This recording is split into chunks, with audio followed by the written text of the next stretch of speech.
Hello everyone, welcome to Prelims Primer Weekly News Analysis by Aptiplus Academy for Civil Services. Firstly, congratulations to all the successful candidates of Aptiplus Academy for Civil Services for their selection in UPSC 2021.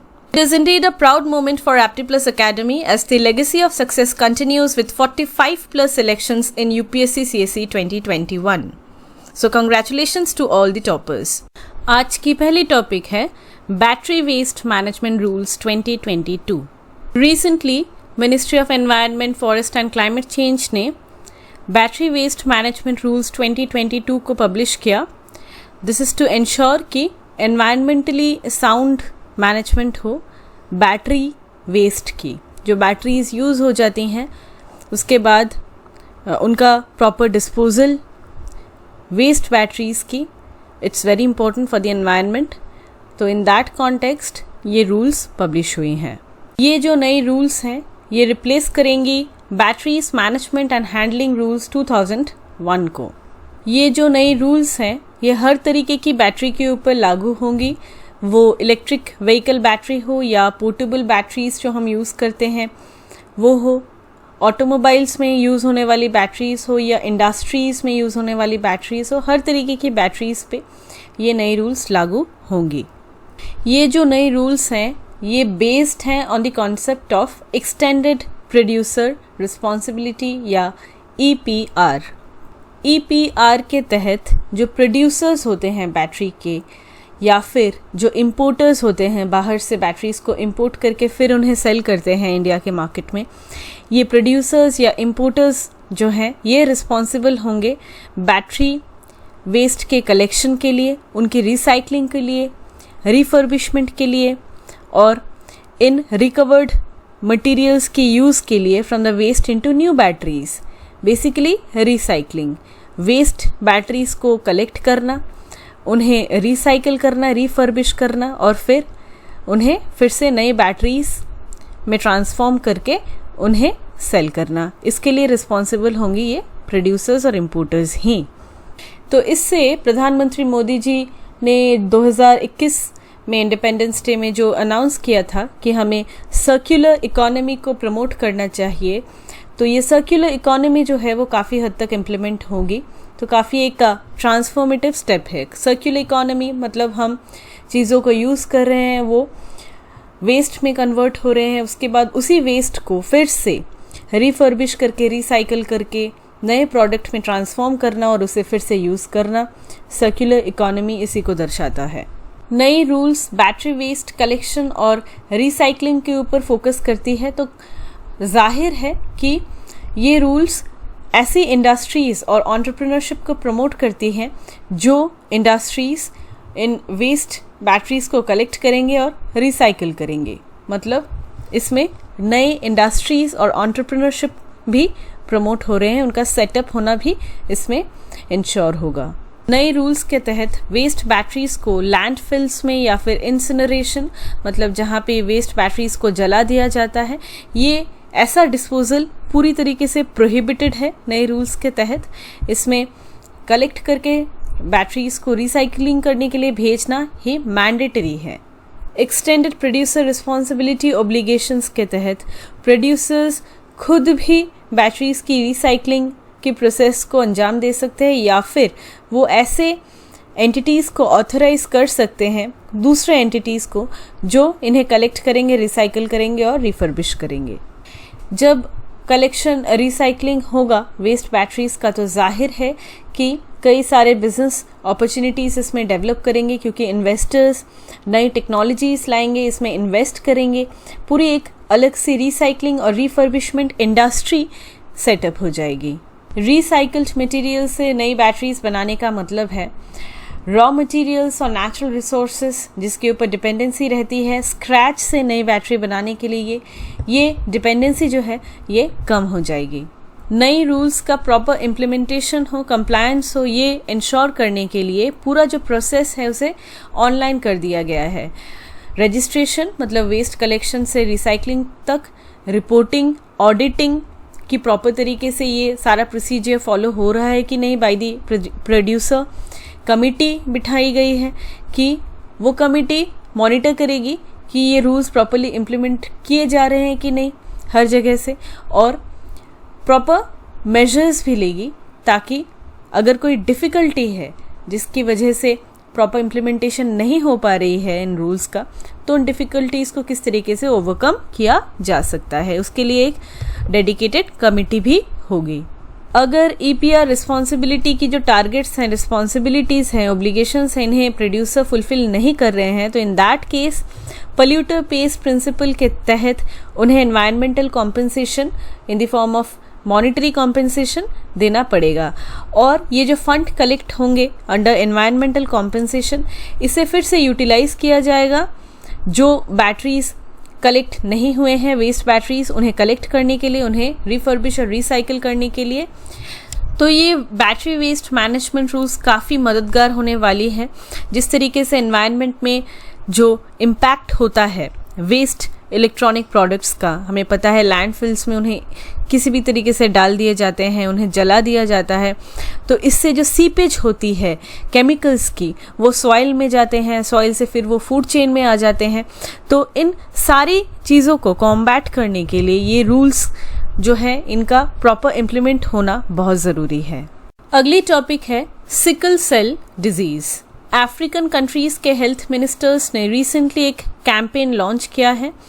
Campaign है sickle cell disease के against awareness को बढ़ाना, उसकी prevention किस तरीके से हो सके इसकी अवेयरनेस को भी बढ़ाना, ताकि सिकल सेल डिजीज़ का जो इम्पैक्ट है वो कम हो सके। सिकल सेल डिजीज़ एक अम्ब्रेला टर्म है, इसके अंदर कई सारी डिजीज़ेस आ जाती हैं।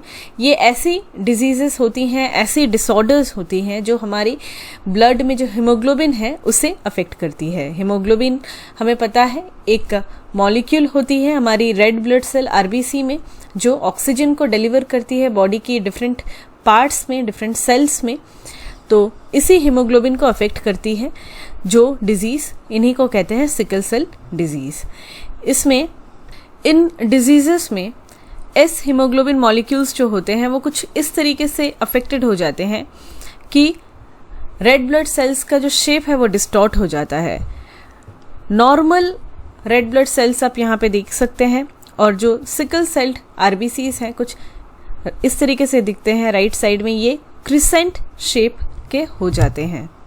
साइंस एंड सिम्टम्स की अगर हम बात करें तो सिकल सेल डिजीज़ेस के सिम्टम्स जो हैं वो अर्ली चाइल्डहुड से ही दिखने लगते हैं।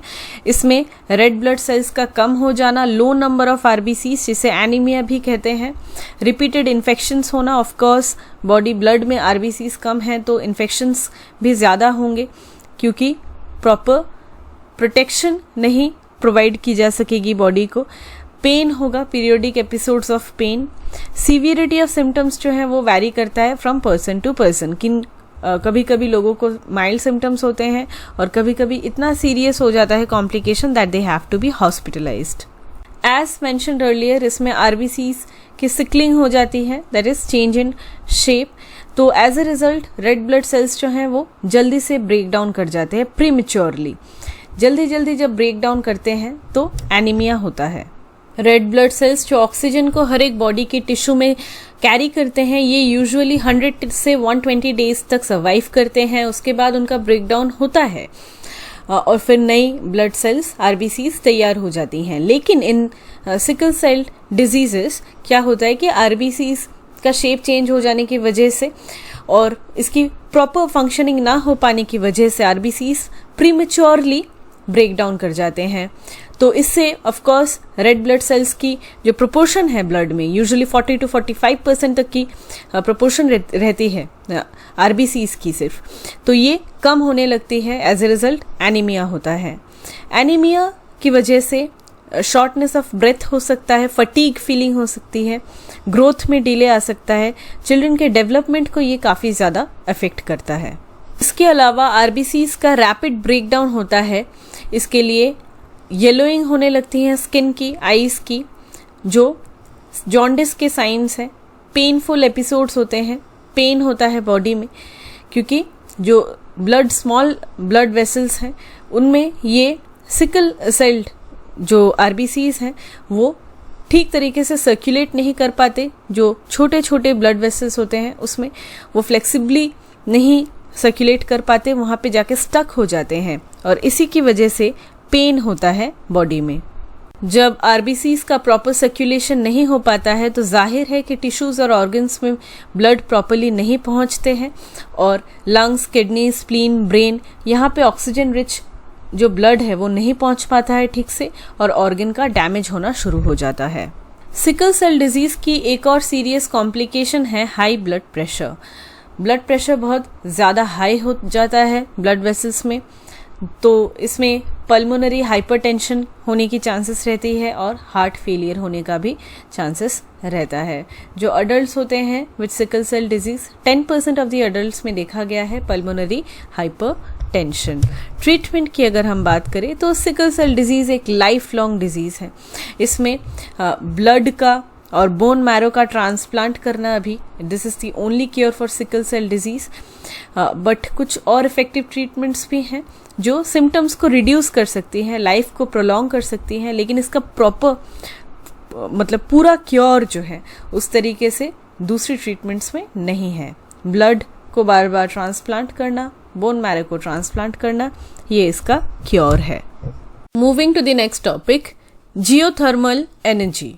रिसेंटली ONGC या oil and natural gas corporation ने लद्दाख के पास एक रिमोट वैली पुगा में जो स्टीम निकलती है अर्थ से, उसे यूटिलिटी स्केल पे टैप करना शुरू किया है ताकि इलेक्ट्रिसिटी जनरेट की जा सके।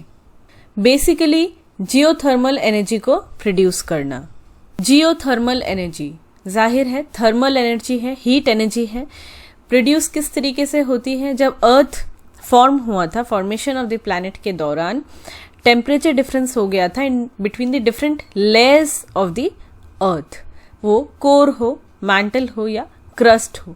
डिफरेंस इन टेम्परेचर हुआ था because of change in density of the various materials and जो जिस स्टेट में ये मटेरियल है, जिस प्रेशर में इस मटेरियल है, उसकी वजह से काफ़ी ज़्यादा टेम्परेचर डिफरेंस हुआ। ये टेम्परेचर डिफरेंस की वजह से जो रॉक्स अंदर रहती हैं, हमें पता है वो रॉक्स मेल्ट कर जाती हैं and these molten rocks, hot molten rocks, these are called magma. ये मैग्मा जो है ये हीट जनरेट करता है, कंटिन्यूसली कन्वेक्शन होता है, ऊपर की तरफ आता है और एक बेल्ट, कन्वेक्शन बेल्ट की तरह तैयार हो जाता है और इसी की वजह से जो प्लेट्स हैं, टेक्टोनिक प्लेट्स, वो कंटिन्यूसली मूव कर रहे हैं, हमें पता है, और हीट जो है कंटिन्यूसली वो सरफेस तक वो आ रहा है। जब वॉल्केनिक इरप्शन होता है तो वो बाहर आ जाता है, हमें पता है, बट इसके अलावा भी कभी कभी वॉल्केनिक इरप्शन नहीं होता है, लेकिन इस हीट की वजह से जो सरफेस तक आ रही है कंटिन्यूसली, वो अपवेलिंग होके वो जो आ रही है कन्वेक्शन होके, इस हीट की वजह से अगर वहाँ पे पानी है तो वो पानी भी हीटेड हो जाता है और it gushes out from the crust of the earth. और इसी जो हीटेड जो वाटर है, इसका, इस स्टीम का यूज़ किया जा सकता है टू जनरेट इलेक्ट्रिसिटी, और इसी को कहते हैं जियोथर्मल एनर्जी।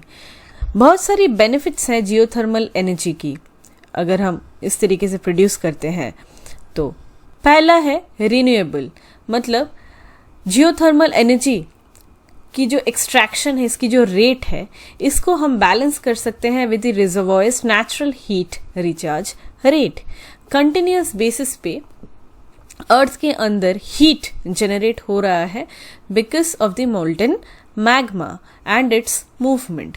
तो हम जितना भी एक्सट्रैक्ट करें वो रेट बैलेंस हो ही जाएगा, क्योंकि फिर से मैंटल और ये जो मैग्मा है, ये मूवमेंट की वजह से जो हीट डिफरेंस है between the earth's crust and the inner layers of the earth, वो रहेगा, ये टेम्परेचर डिफरेंस, और उसकी वजह से हीट सरफेस तक कंटिन्यूसली मूव करेगा ही करेगा। तो ये रिन्यूएबल है। दूसरा है बेस लोड। बेस लोड दूसरी जो रिन्यूएबल फॉर्म्स ऑफ एनर्जी है, वो विंड हो या सोलर एनर्जी हो, वो कई सारी फैक्टर्स के ऊपर डिपेंड करती है। सबसे पहली तो है वेदर कंडीशन, अगर विंड है ही नहीं, अगर बारिश है, सोलर एनर्जी किस तरीके से यूज हार्नेस कर पाएंगे, हम नहीं कर पाएंगे। लेकिन जियोथर्मल पावर प्लांट्स जो हैं वो इलेक्ट्रिसिटी कंसिस्टेंटली प्रोड्यूस कर पाएंगे 24/7, वो उसे हम कर पाएंगे क्योंकि ये किसी वेदर कंडीशन के ऊपर डिपेंड करता ही नहीं है। तीसरा ये है कि जियोथर्मल रिसोर्सेस कंट्री की हम इससे पावर प्रोड्यूस कर सकते हैं फ्यूल को इंपोर्ट किए बिना, कि बाहर से हम फ्यूल ला रहे हैं कन्वेंशनली और फिर उसी को हम यूज़ करके इलेक्ट्रिसिटी प्रोड्यूस कर रहे हैं। तो ये पूरी तरीके से हमारे खुद के देश के ऊपर ही डिपेंड करेगा, इंडिजिनस डोमेस्टिक रिसोर्सेज के ऊपर हम यहाँ पे डिपेंड कर रहे हैं। Small footprint, geothermal power plants जो होती हैं वो कॉम्पैक्ट होती हैं, छोटे एरिया में ही वो काम कर सकती है, इसमें लेस लैंड लगता है। अगर हम कोल, विंड, सोलर पैनल्स जो हैं ये सब सेटअप करें तो इसकी जो पावर प्लांट्स होती हैं इसके लिए लैंड का होना बहुत इम्पोर्टेंट है, बहुत एरिया लैंड लगता है। बट जियोथर्मल पावर प्लांट्स में ऐसा नहीं है, तो फुटप्रिंट कम है। नेक्स्ट है क्लीन। जियोथर्मल पावर प्लांट्स का मतलब ये नहीं है कि उसमें एमिशन कुछ होता ही नहीं है, कार्बन डाइऑक्साइड का एमिशन होता है, लेकिन वो दूसरी जो पावर प्लांट्स है उसकी अगर कंपैरिजन में अगर हम देखें तो 1/6 पार्ट ही बस एमिशन होता है कार्बन डाइऑक्साइड का। कॉन्स्टेंटली अवेलेबल, ये तो हमने पहले डिस्कस किया कि जिस तरीके से सोलर और विंड एनर्जी ये कॉन्स्टेंटली अवेलेबल नहीं है, लेकिन जियोथर्मल एनर्जी कॉन्स्टेंटली अवेलेबल होगी।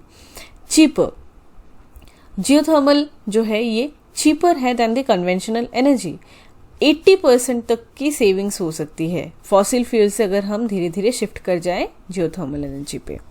अभी रिन्यूएबल पे इतना फोकस है, क्लीन एनर्जी सोर्सेस पे शिफ्ट करने की इतनी फोकस है क्योंकि क्लाइमेट चेंज को कॉम्बैट करना है, सभी कंट्रीज की टारगेट्स हैं। तो इसी वजह से सस्टेनेबल फॉर्म ऑफ एनर्जी को स्टिम्युलेट करने के लिए पूरी दुनिया में गवर्नमेंट्स जो हैं वो काफ़ी ज़्यादा फाइनेंशियल बैकिंग दे रही हैं ताकि जियोथर्मल इलेक्ट्रिक पावर जनरेशन हो। कुछ ड्रॉबैक्स भी हैं जियोथर्मल एनर्जी की। पहला ये है कि इसकी प्रोडक्शन जो है वो लिमिटेड है to areas near tectonic plate boundaries. Earth की जो प्लेट्स हैं, जो वो प्लेट्स की जो बाउंड्रीज हैं वहीं पे जो हीट है वो ज़्यादा सरफेस तक आने के चांसेस हैं, क्योंकि इन प्लेट बाउंड्रीज पे ही वॉल्केनिक इरप्शंस के भी चांसेस ज़्यादा रहते हैं, पूरे अर्थ के अंदर से क्रस्ट तक आ जाने के चांसेस। तो इन प्लेट बाउंड्रीज के पास ही जो वाटर है उसी का स्टीम में कन्वर्ट होना और गश आउट करना क्रस्ट से उसकी पॉसिबिलिटी ज़्यादा है। तो प्रोडक्शन जो है वो लिमिटेड हो जाती है, सिर्फ कुछ ही एरियाज में, कुछ ही लोकेशंस में ये पॉसिबल है जियोथर्मल एनर्जी को प्रोड्यूस करना। दूसरा ये है कि अगर प्लांट की हम बात करें तो फॉसिल फ्यूल्स बेस्ड जो प्लांट्स होती हैं, पावर प्लांट्स, वो काफ़ी एक्सपेंसिव होती हैं और जियोथर्मल एनर्जी के लिए जो प्लांट्स बनाई जाती है सेटअप, ये बहुत चीप होता है। लेकिन जियोथर्मल एनर्जी को प्रोड्यूस करने के लिए अर्थ में जो ड्रिलिंग करनी पड़ती है और इन साइट्स को ढूंढ निकालना, एक्सप्लोरेशन का जो प्रोसेस है, ये काफ़ी ज़्यादा एक्सपेंसिव है। तीसरा ये है कि जियोथर्मल पावर प्लांट्स जो हैं इससे हाइड्रोजन सल्फाइड रिलीज होता है। ये एक तरीके का गैस है जो स्मेल करता है लाइक रोटन एग्स। फाइनली कुछ जियोथर्मल फ्लूइड्स, अर्थ के अंदर से निकलने वाली फ्लूइड्स भी हैं जिनमें टॉक्सिक मटेरियल्स होते हैं, लो लेवल्स में होते हैं लेकिन फिर भी होते हैं, और इनका प्रॉपर डिस्पोजल होना बहुत इम्पोर्टेंट है। अगर वो एनवायरनमेंट में हर जगह ये चले जाए तो इन दैट केस काफ़ी ज़्यादा इम्पैक्ट पड़ सकता है, तो इनका प्रॉपर डिस्पोजल भी इम्पोर्टेंट है। इंडिया में जियोथर्मल प्रोविंसेस की अगर हम बात करें तो geological survey of India GSI ने अराउंड 340 जियोथर्मल हॉट स्प्रिंग्स को आइडेंटिफाई किया है पूरे देश में। Most of these hot springs they are in the low surface temperature range, और ये डायरेक्ट हीट एप्लीकेशंस के लिए काफ़ी सूटेबल है। ये सारे जो स्प्रिंग्स हैं 340, इन्हें ग्रुप किया गया है इनटू 7 जियोथर्मल प्रोविंसेस। इसमें क्या क्या आते हैं, कौन कौन से रीजन्स आते हैं। पहला है हिमालयन रीजन, पुगा वैली, जो इंडिया चाइना जो है उस बॉर्डर के पास है, चुमथांग एरिया में। Sahara valley, Cambay basin, Son Narmada Tapi Sonata belt west coast में है इंडिया के। गोदावरी बेसिन में भी है, महानदी बेसिन। ये 7 जियोथर्मल प्रोविंसेस हैं। अगर हम साइट्स की बात करें पर्टिकुलरली, तो पुगा वैली चुमथांग ये जम्मू एंड कश्मीर में, हिमाचल प्रदेश के मणिकरण में है। इसके अलावा महाराष्ट्र के जलगांव में है, उत्तराखंड के तपोवन में है। एक नए लोकेशन जियोथर्मल पावर एनर्जी की इसको फाइंड आउट किया गया है, ये छत्तीसगढ़ के तातापानी में है। गुजरात में भी जियोथर्मल इलेक्ट्रिसिटी को सेटअप करने के लिए कुछ काम शुरू किया है।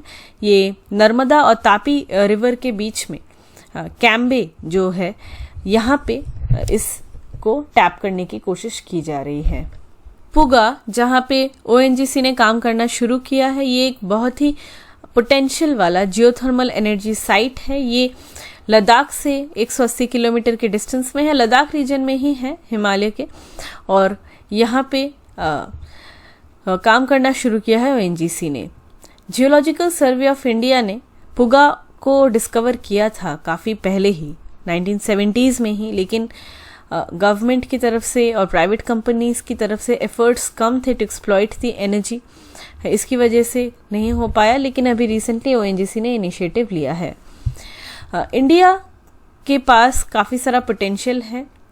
According to this geological survey of India and the government, India 10 gigawatt geothermal power produce करने की, जनरेट करने की क्षमता रखता है। यहाँ पे मैप में आप देख सकते हैं जो जो साइट्स हमने डिस्कस की जियोथर्मल एनर्जी रिसोर्सेज के लिए। पुगा, मणिकरण, यहाँ पे सोहना, सोनाता, तातापानी, ये सारी ही जगह हैं।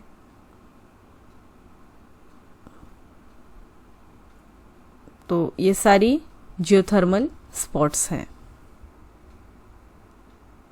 कुछ और चैलेंजेस हैं जियोथर्मल एनर्जी को प्रोड्यूस करने के लिए। एक तो है कि जियोथर्मल इलेक्ट्रिसिटी की प्रोडक्शन की जो कॉस्टिंग है वो काफ़ी ज़्यादा है। 40 करोड़ रुपए लगेंगे 1 मेगावाट एनर्जी को प्रोड्यूस करने के लिए फॉर अ साइट, और उसके लिए 200 मीटर से भी ज़्यादा ड्रिल करने की ज़रूरत पड़ेगी एरिया को। इंडिया अभी काफ़ी नैसेंट स्टेज में है जियोथर्मल एनर्जी यूटिलाइजेशन के, क्योंकि हमारे यहाँ पे proper geothermal power plant setup नहीं किया गया है, क्योंकि कॉस्टिंग जो है वो एक वायबिलिटी जो है उसके आड़े आती है। हम कॉस्ट ऑफ प्रोडक्शन को अगर डिक्रीज कर भी ले, ज़्यादा से ज़्यादा प्रोजेक्ट्स लगा के, इकोनॉमी ऑफ स्केल का यूज़ करके, लेकिन इसे हार्नेस करने के लिए जो टेक्नोलॉजी, जो इक्विपमेंट्स की ज़रूरत पड़ती है लार्ज स्केल प्रोजेक्ट्स के लिए, इन्हें तो फॉरेन कंट्रीज से ही हमें लाना पड़ेगा। तो ये एक एक्स्ट्रा बर्डन है। और प्राइवेट इनिशिएटिव्स जो इस फील्ड में अभी तक हुए हैं वो भी काफ़ी अनसक्सेसफुल रहे हैं। तो क्या कर सकते हैं हम to unleash the potential of geothermal energy in our country?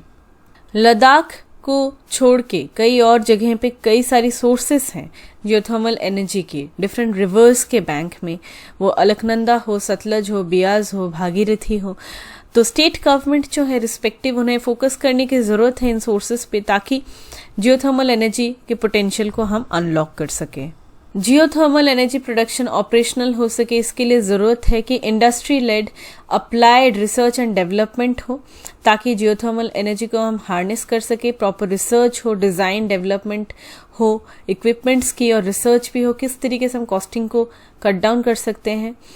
तो ये ज़रूरत है। दूसरी है डेमोन्स्ट्रेशन प्रोजेक्ट्स को डेवलप करना, कि किस तरीके से जियोथर्मल इलेक्ट्रिसिटी प्रोडक्शन हम फिजिबिलिटी के साथ, वायबिलिटी के साथ कर सकते हैं। इसके लिए प्रॉपर प्रोजेक्ट्स को सेटअप करना, उन्हें डेमोन्स्ट्रेट करना।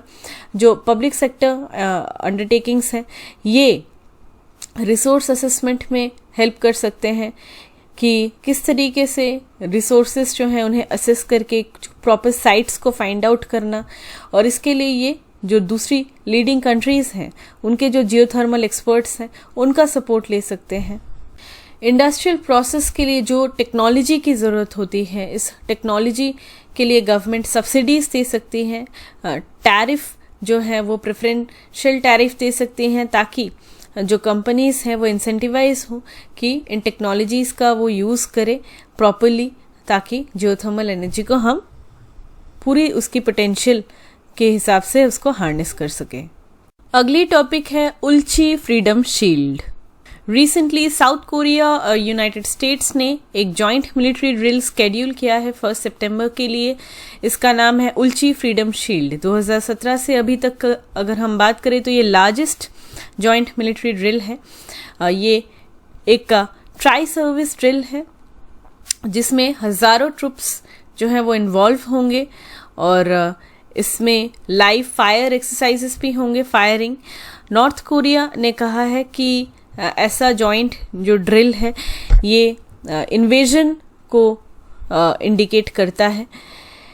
ये जो ड्रिल है ये सिग्निफिकेंट है काफ़ी, क्योंकि पेंडेमिक के बीच में साउथ कोरिया ने नॉर्थ कोरिया के साथ डिप्लोमेटिक टॉक्स को स्टार्ट किया था ताकि डीन्यूक्लियराइज हो, लेकिन नॉर्थ कोरिया का जो रवैया है वो काफ़ी ख़राब रहता है, हमें पता है, टाइम टू टाइम। तो इन दैट केस यूएस का साउथ कोरिया के साथ ये जो सॉलिडेरिटी है ये दिखाना ये काफ़ी इम्पोर्टेंट बन जाता है। इसके पहले नॉर्थ कोरिया ने कई सारे अटैक्स किए हैं। फॉर एग्जांपल साउथ कोरिया के एयरपोर्ट पे अटैक करना, इंडस्ट्रियल फैसिलिटीज़ पे अटैक करना, सेमीकंडक्टर फैक्ट्री पे अटैक करना, न्यूक्लियर पावर प्लांट पे अटैक करना। तो इन सब अटैक्स के जवाब में ये जो ड्रिल है, ये जो मिलिट्री एक्सरसाइज है, उन सिनेरियोज को ये रिहर्स करेगा कि किस तरीके से ऐसे सिचुएशंस में रिस्पॉन्ड करेगी अब से साउथ कोरिया। नॉर्थ कोरिया कई सारी वेपन टेस्ट्स करता है। 2022 में कई सारे टेस्ट्स इसने किए हैं। 30 बैलिस्टिक मिसाइल टेस्ट्स किए हैं एक साल में। ये largest number of ballistic missiles launched है एक साल में। नॉर्थ कोरिया को कई बार साउथ कोरिया ने प्रपोजल दिया है कि वो अपनी न्यूक्लियर कैपेबिलिटीज़ को इन फेजेस गिव अप करे इकोनॉमिक बेनिफिट्स के लिए, क्योंकि नॉर्थ कोरिया के ऊपर सैंक्शंस लगे रहते हैं। तो कई सारी कंट्रीज़ उसके साथ डील नहीं करती हैं, लेकिन नॉर्थ कोरिया ने ये न्यूक्लियर कैपेबिलिटीज़ को गिव अप नहीं किया है, इसके ऊपर कोई स्टेप नहीं लिया है। तो ऐसी जो ड्रिल्स हैं साउथ कोरिया, यूएस और दूसरी कंट्रीज़ के बीच में, ये काफ़ी ज़्यादा इम्पॉर्टेंट है और ये नॉर्थ कोरिया को एक मैसेज देने के लिए है। अगली टॉपिक है प्रधानमंत्री भारतीय Jan Urvarak Pariyojana. Recently ministry of chemicals and fertilizers ने इंडिया में सभी फर्टिलाइजर्स को वन नेशन वन फर्टिलाइजर के अंदर ब्रांड करने के लिए डिसीजन लिया है। इसमें प्रधानमंत्री भारतीय जन उर्वरक परियोजना के अंदर ये ब्रांडिंग की जाएगी। इसमें गवर्नमेंट एक लोगो यूज करेगी, प्रधानमंत्री भारतीय जन उर्वरक परियोजना फर्टिलाइजर स्कीम, और ये फर्टिलाइजर पैकेट्स के साइड में इस लोगो को लगाया जाएगा।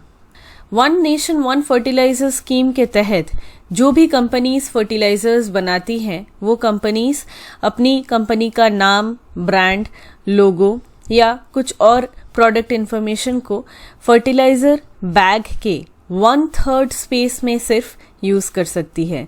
बाकी 2/3 स्पेस में जो ब्रांड है, कॉमन जो ब्रांड बनेगा पूरे देश का, भारत ब्रांड, और प्रधानमंत्री भारतीय जन उर्वरक परियोजना को जो लोगो है उसे शो किया जाएगा।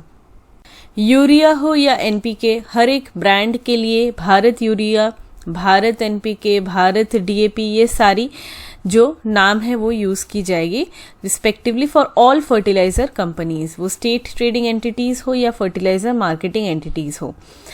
पहले भी मेंशन किया गया है कि लोगो जो है वो प्रधानमंत्री भारतीय जन उर्वरक परियोजना सब्सिडी स्कीम, इसकी लोगो को यूज़ किया जाएगा फर्टिलाइजर बैग्स के ऊपर।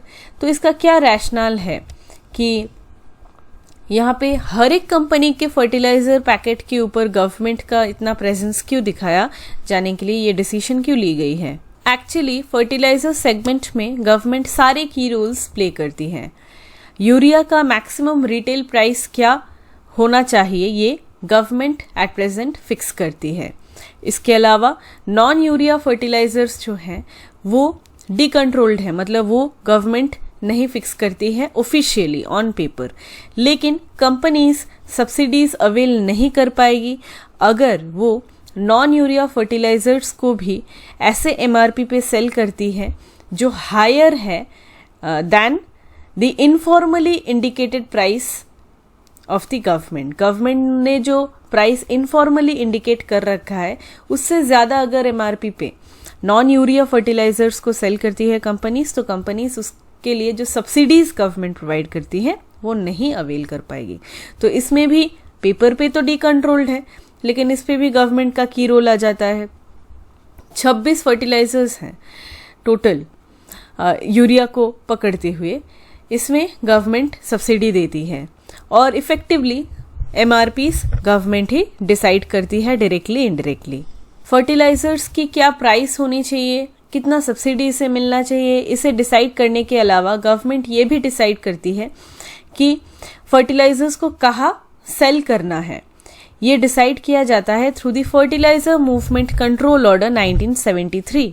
इसके तहत डिपार्टमेंट ऑफ फर्टिलाइजर्स जो है ये एक मंथली सप्लाई प्लान बनाती है सभी मैन्युफैक्चरर्स और इंपोर्टर्स के साथ जो सब्सिडाइज्ड फर्टिलाइजर्स को बेचते हैं मार्केट में। तो इसके साथ कंसल्ट करके डिपार्टमेंट ऑफ फर्टिलाइजर्स एक सप्लाई प्लान बनाती है मंथली बेसिस पे कि कहाँ सप्लाई होनी चाहिए। हर महीने के 25 तारीख से पहले सप्लाई प्लान को इशू कर दिया जाता है नेक्स्ट मंथ के लिए, और रेगुलरली फर्टिलाइजर्स की मूवमेंट को मॉनिटर किया जाता है by the department to ensure कि फर्टिलाइजर की अवेलेबिलिटी रहे as per requirement including remote areas में, क्योंकि अगर मूवमेंट कंट्रोल नहीं होती तो कंपनीज रिमोट एरियाज जहाँ पे बायर्स कम हैं वहाँ पे सेल ही नहीं करती, तो वहाँ के फार्मर्स को फर्टिलाइजर्स एक्सेस नहीं हो पाता। इन सब चीज़ों को रोकने के लिए फर्टिलाइजर की मूवमेंट को कंट्रोल किया गया है डेलिबरेटली। तो फर्टिलाइजर सेगमेंट में गवर्नमेंट जब इतना बड़ा रोल प्ले करती है, इतना vast sum of money fertilizer subsidy पे ये स्पेंड करती है, 2022-23 की ही अगर हम बात करें तो 2 लाख करोड़ से भी ज़्यादा बिल जो है वो सब्सिडी पे जाएगा, फर्टिलाइजर सब्सिडी पे पर्टिकुलरली। प्लस ये भी डिसाइड करती है कि कंपनीज कितने पैसे में सेल कर पाएंगी फर्टिलाइजर्स को, सब्सिडीज सारा कुछ गवर्नमेंट ही डिसाइड करती है। तो जाहिर है कि गवर्नमेंट इसका क्रेडिट भी लेना चाहेगी और फार्मर्स को ये मैसेज भी देना चाहेगी कि सब्सिडीज के सेगमेंट में गवर्नमेंट का कितना बड़ा रोल है, फर्टिलाइजर के सेगमेंट में गवर्नमेंट का कितना बड़ा रोल है, और इसीलिए गवर्नमेंट ये स्टेप उठा रही है। लेकिन इस स्कीम के कुछ ड्रॉबैक्स भी हैं। क्या है देखेंगे। पहला ये है कि जो फर्टिलाइजर कंपनीज हैं they will be now reduce to contract manufacturers and importers for the government. Contract manufacturers government जैसे किसी को कॉन्ट्रैक्ट दे रही है और वो बना रही है, सिर्फ इतना ही रोल रह जाएगा इन कंपनीज का। यूजुअली ये कंपनीज कई सारी स्टेप्स लेती है for the marketing and branding and promotion of their product, लेकिन जब गवर्नमेंट ही इतना जो क्रेडिट है वो लेके जाएगी तो ये फर्टिलाइजर कंपनीज को डिसेंटिवाइज करेगा। वो जो अभी इतना पैसा खर्च करते थे एडवर्टिजमेंट के लिए ब्रांड के प्रोडक्ट के, वो अभी कंपनी नहीं करेगी। तो जो फार्मर्स और ब्रांड्स के बीच में जो एक ट्रस्ट बिल्ड हुआ है जिसमें डेकेड्स लग गए हैं, ये ट्रस्ट धीरे धीरे इरोड होने के चांसेस हैं। फर्टिलाइजर ब्रांड के ऊपर, एक पर्टिकुलर प्रोडक्ट के ऊपर जो ट्रस्ट होता है वो ट्रस्ट। इसके और भी ड्रॉबैक्स हैं। Fertilizer companies time to time कई सारी काम एक्टिविटीज़ में इन्वॉल्व रहती हैं। फॉर एग्जांपल फील्ड लेवल पे वो डेमोन्स्ट्रेट करती है फर्टिलाइजर्स को किस तरीके से यूज़ करना चाहिए, कौन सा फर्टिलाइजर अच्छा है। क्रॉप सर्वेस कंडक्ट करती है कि कहाँ पे क्या क्रॉप्स ग्रो किए जा रहे हैं और उसके हिसाब से क्या रिक्वायरमेंट है फर्टिलाइजर्स की। तो ये सारी चीज़ें जो है वो सर्वे करने के बाद फर्टिलाइज़र कंपनीज इन्हें डिस्प्ले करती है अच्छे से अपनी ब्रांडिंग करने के दौरान, और फर्टिलाइज़र बैग्स में भी फार्मर्स के पास रीच आउट करना बेसिकली। तो जब कंपनीज को इतना कम रोल दिया जाएगा इसके बाद से, तो कंपनीज डिसेंटिवाइज होगी, वो जाहिर है वो इतना खर्च नहीं करेगी अपनी प्रोडक्ट को डिफ्रेंशिएट करने के लिए और फार्मर्स तक पहुंचने की भी कोशिश नहीं करेगी। फर्टिलाइजर कंपनीज ने इनफैक्ट कहा है कि this move of the government will destroy their own branding and it will lead to unnecessary uniformity in the market. एक मोनोपोली सी हो जाएगी गवर्नमेंट की फर्टिलाइजर मार्केट में। नेक्स्ट है अकाउंटेबिलिटी की बात। एट प्रेजेंट अगर कोई फर्टिलाइजर कंपनी रिक्वायर्ड स्टैंडर्ड्स को मीट नहीं कर रही है, उसके प्रोडक्ट्स की क्वालिटी डिप कर रही है, तो in that case blame company पे डाला जाता है। लेकिन अब से जब गवर्नमेंट अपना रोल जो है उसे पूरी तरीके से इतना डिस्प्ले कर रही है, गवर्नमेंट इतना क्रेडिट ले रही है, तो इन दैट केस अगर फर्टिलाइजर की प्रोडक्ट में कोई गड़बड़ी होती है, उसकी स्टैंडर्ड्स कम हो जाती है, डिप होने लगती है, तो अकाउंटेबिलिटी भी गवर्नमेंट की रहेगी, गवर्नमेंट को ही जवाब देना पड़ेगा।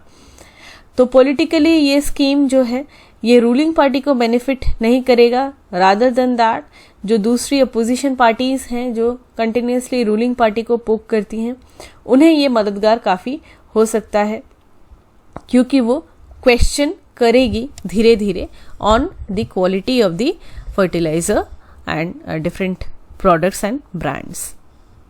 Moving to the next topic, NASA's perseverance rover. Recently NASA के परसिवियरेंस रोवर ने कुछ वॉल्केनिक रॉक्स को पाया है जेज़ेरो क्रेटर के पास मार्स के, जो पहले एक लेक था ये क्रेटर। परसिवियरेंस रोवर जो कुछ इस तरीके से दिखता है, ये मार्स को एक्सप्लोर करने के लिए लॉन्च किया गया था as a part of NASA's Mars 2020 mission. Mars में जो जेज़ेरो क्रेटर है इसे एक्सप्लोर करने के लिए इन पर्टिकुलर परसिवियरेंस को 133 डेज पहले लॉन्च किया गया था, तब से ये एक्टिव है। लैंड इसने 133 डेज पहले किया था मार्स पे, और इस लैंडिंग साइट का नाम दिया गया है ऑक्टेविया ई बटलर लैंडिंग। परसिवियरेंस का डिज़ाइन इसकी पहले जो एक रोवर थी क्यूरियोसिटी ठीक उसी की तरह है, थोड़ी सी अपग्रेडेशन है। इसमें इम्पॉर्टेंट पेलोड इंस्ट्रूमेंट्स हैं, टोटल 19 कैमराज है, माइक्रोफोन्स भी हैं, और रोवर में एक मिनी हेलीकॉप्टर भी है जिसने कुछ महीने पहले फ्लाई भी किया था मार्स में। इस हेलीकॉप्टर का नाम है इनजेन्युइटी। ये एक एक्सपेरिमेंटल एयरक्राफ्ट है और 19 अप्रैल 2021 में इसने अपनी पहली फ्लाइट की थी मार्स में ही। मार्स 2020 मिशन जिसका पार्ट है परसिवियरेंस, इसके क्या ब्रॉडर ऑब्जेक्टिव्स हैं। पहला है लुकिंग फॉर हैबिटेबिलिटी, मतलब पास्ट एनवायरनमेंट्स को आइडेंटिफाई करना कि पास्ट में मार्स में ऐसा एनवायरनमेंट था जो माइक्रोबायल लाइफ को सपोर्ट करता था, इस क्वेश्चन का आंसर खोज निकालना। बायोसिग्नेचर्स को खोजना, ऐसी रॉक्स को खोजना जहाँ पे माइक्रोब्स थे पास्ट में, और इन माइक्रोब्स की कुछ साइंस को प्रिजर्व करते हुए जा रहे हैं ये रॉक्स, ऐसी रॉक्स को खोजना। सैंपल्स खोजना, मतलब ऐसे सैंपल्स को कलेक्ट करना जो मार्स में है, वो रॉक हो, रेगोलिथ हो, सॉइल सैंपल हो, उसे स्टोर करना मार्शियन सरफेस पे ही। ये प्रिपेयर करना कि मार्शियन एटमॉस्फेयर में ऑक्सीजन प्रोड्यूस किस तरीके से किया जाए, इसके लिए प्रिपरेशन लेना, ताकि ह्यूमन बींग्स अगर पॉसिबल हो तो इन फ्यूचर मार्स में जाके सेटल कर सके। बात हो रही है जेज़ेरो क्रेटर की। जेज़ेरो क्रेटर जो है ये 45 किलोमीटर्स वाइड है, जो मार्स में स्थित है। मार्स के इक्वेटर के नॉर्थ में एक प्लेन है, आइसिडिस प्लानिशिया, यहाँ पे ये सिचुएटेड है। और ये जो लैंडिंग साइट है जेज़ेरो क्रेटर जिसको एक्सप्लोर कर रही है अभी ये परसिवियरेंस, ये क्यूरियोसिटी जहाँ पे लैंड की थी गेल क्रेटर, इससे 3700 किलोमीटर के डिस्टेंस में है। जेज़ेरो क्रेटर मार्शियन इक्वेटर के नॉर्थ में है as discussed earlier. 45 kilometres diameter. ये आइसिडिस प्लेनेशिया रीजन में है मार्स के, जहाँ पे एक एंशिएंट मेटेओराइट ने इम्पैक्ट किया था और एक बड़ा सा क्रेटर बना दिया था मार्स में 1200 किलोमीटर अक्रॉस के एरिया में। इसको आइसिडिस इम्पैक्ट भी कहते हैं और इसने पूरी तरीके से रॉक का जो यहाँ पे स्ट्रक्चर था, फॉर्मेशन था, इसे चेंज कर दिया क्रेटर के बेस में। फिर उसके बाद एक मेटेओराइट इम्पैक्ट हुआ जिसने इस क्रेटर के बाद जेज़ेरो क्रेटर को क्रिएट किया आइसिडिस इम्पैक्ट के अंदर। आइसिडिस प्लेनेशिया रीजन पहले बना बिकॉज ऑफ आइसिडिस इम्पैक्ट, फिर से एक स्मॉलर मेटेओराइट इम्पैक्ट हुआ जिसकी वजह से जेज़ेरो क्रेटर बना और ये आइसिडिस प्लेन में ही है। साइंटिस्ट का ये मानना है कि ये जो इवेंट्स हुई मेटेओराइट्स का इम्पैक्ट हुआ मार्स में, इसी की वजह से मार्स में लाइफ फ्रेंडली एनवायरनमेंट बना। पॉसिबिलिटी है कि पास्ट में यहाँ पे माइक्रोब्स थे। हमें पता है कि एक ये ऐसा हाइपोथेसिस है कि जब मेटेओराइट्स इम्पैक्ट किए थे डिफरेंट जगहों पे इंक्लूडिंग अर्थ, तो कुछ ऐसे ऑर्गेनिक मैटर वो अपने साथ लाए थे जो धीरे धीरे ओवर बिलियंस ऑफ ईयर्स वो पनपते गए और उससे लाइफ जो है उसका प्रेजेंस हुआ अर्थ में स्पेशली। तो ऐसी पॉसिबिलिटी मार्स में भी है कि हुई थी। और एविडेंस तो है ही कि मार्स में एक रिवर फ्लो करता था, एंशिएंट रिवर जेज़ेरो क्रेटर के पास ही, जिसने एक डेल्टा भी फॉर्म किया था। लेकिन बहुत साल पहले ये क्रेटर जो है इसमें जो रिवर फ्लो करता था वो ड्राई हो गया और इसीलिए जेज़ेरो क्रेटर बहुत ही लाइकलीहुड है इस बात की कि वो हैबिटेबल था इन द डिस्टेंट पास्ट, जहाँ पे लाइफ फॉर्म माइक्रो ऑर्गेनिजम्स के फॉर्म में प्रेजेंट थे। मार्स का साइज अर्थ का हाफ है। मार्स को रेड प्लैनेट भी कहते हैं because of the rusty iron in the ground. Mars में सीजन्स रहते हैं, polar ice caps, volcanoes, canyons, weather. इसमें थिन एटमॉस्फेयर है जिसमें कार्बन डाइऑक्साइड, नाइट्रोजन और आर्गन है और इसमें एंशिएंट फ्लड्स के साइंस देखे गए हैं मार्स में, जो अभी थिन क्लाउड्स के फॉर्म में अभी है। यहाँ पे साइंटिस्ट्स का ये मानना है कि पास्ट में लिविंग थिंग्स थे in the form of microbes as discussed earlier. Structure की बात करें तो टेरेस्ट्रियल प्लैनेट है, गैसियस प्लैनेट नहीं है, स्मॉल है, रॉकी है, थिन एटमॉस्फेयर है, एक्टिव एटमॉस्फेयर है। इसमें वॉल्केनोस जो है वो अभी डेड है, इसमें नहीं है। और 1 day in Mars last for 24.6 hours, तो थोड़ा सा लंबा है, बहुत ही कम डिफरेंस है अर्थ के 1 डे के साथ। 1 year in Mars is equal to 687 days, which is twice as long as 1 year on Earth. Mars के 2 मून्स है, Phobos and demos. Mars 4th planet है और अर्थ और जुपिटर जो है ये सारे सभी नेबरिंग प्लैनेट्स हैं मार्स के। मार्स जो है एंशिएंट टाइम से इसे देखा गया है, इसके लिए एडवांस टेलीस्कोप्स की ज़रूरत नहीं पड़ती है। कई सारे मिशंस मार्स में विजिट किए हुए हैं और रोवर्स भी इसके पहले गए हैं, जिन्होंने मार्स में जाके पिक्चर्स लिए हैं, मेजरमेंट्स लिए हैं, मार्स को एक्सप्लोर किया है। मार्स में जो रोवर्स गए हैं उनमें है परसिवियरेंस, जिसकी हम बात कर रहे थे, इसके अलावा क्यूरियोसिटी, फिर है स्पिरिट एंड अपॉर्चुनिटी और सोजर्नर। ये सारे मार्स में एक्सप्लोर कर चुके हैं। Moving to the next topic, forever chemicals. एक रीसेंट स्टडी के अनुसार जो बारिश का पानी है, रेन वाटर, वो पूरे वर्ल्ड में डिफरेंट प्लेसेस में कंटामिनेटेड है विथ पर and polyfluoroalkyl substances, perfluoroalkyl substances and polyfluoroalkyl substances, जिसे PFAS भी कहते हैं और इन्हें फॉरएवर केमिकल्स भी कहते हैं। Forever chemicals because in chemicals की टेंडेंसी है कि वो एटमॉस्फेयर में स्टिक करके रहते हैं, रेन वाटर हो, सॉइल हो, for long periods of time.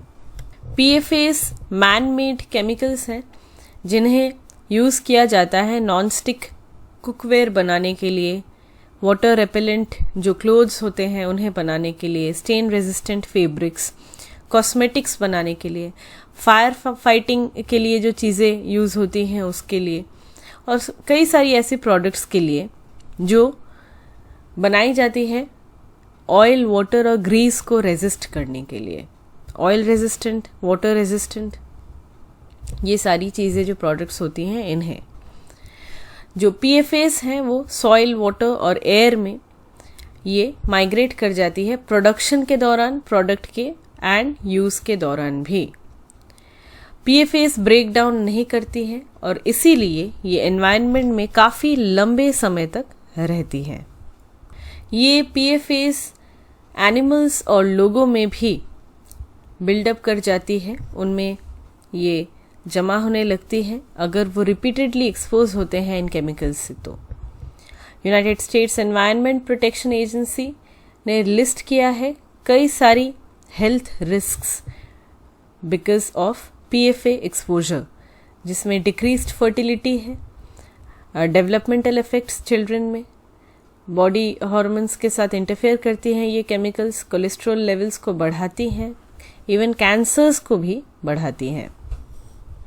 Recent research ने भी ये रिवील किया है कि लॉन्ग टर्म अगर लो लेवल एक्सपोजर भी होता है PFAs का, इन दैट केस बॉडी धीरे धीरे एंटीबॉडीज नहीं बना पाती है after being vaccinated against various diseases.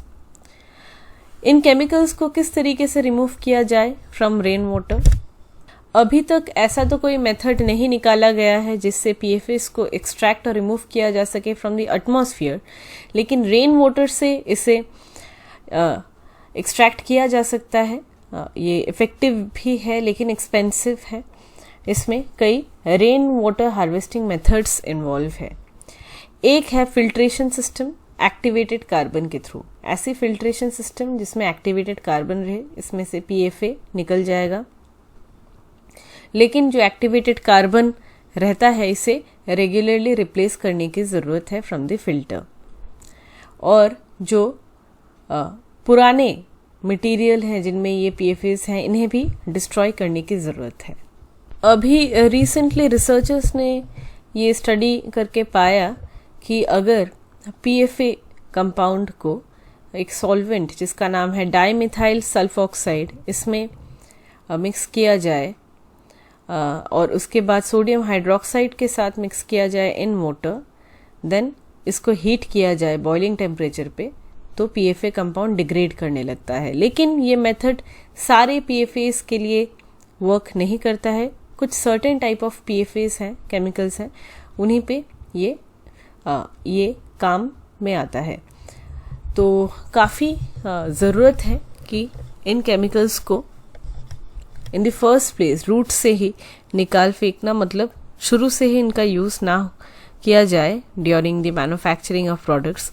इसको इंश्योर करना, इसके लिए ऑल्टरनेटिव्स को खोज निकालना, ये सबसे पहली ज़रूरत है। अभी कुछ प्रैक्टिस क्वेश्चंस डिस्कस कर लेते हैं। आपको बताना है कौन से ट्रू हैं, कौन से false. Number 1, India's first geothermal energy project at Puga will also be the world's highest. Number 2, Japan and the United States began their largest joint military drill since 2017.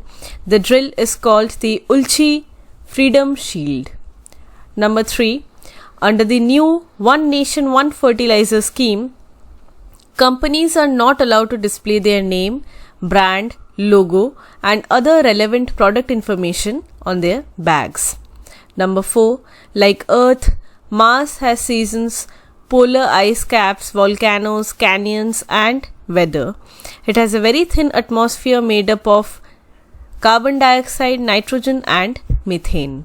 Number 5, per and polyfluoroalkyl substances are called forever chemicals because of their tendency to stick around in the atmosphere, rainwater and soil for long periods of time. Number 6, Battery Waste Management Rules 2022 cover all types of batteries like electric vehicle batteries, portable batteries, automotive batteries and industrial batteries. Number 7, Sickle cell disease is a lifelong illness. There is currently no cure for it. With this, we come to an end of this session. Thank you so much.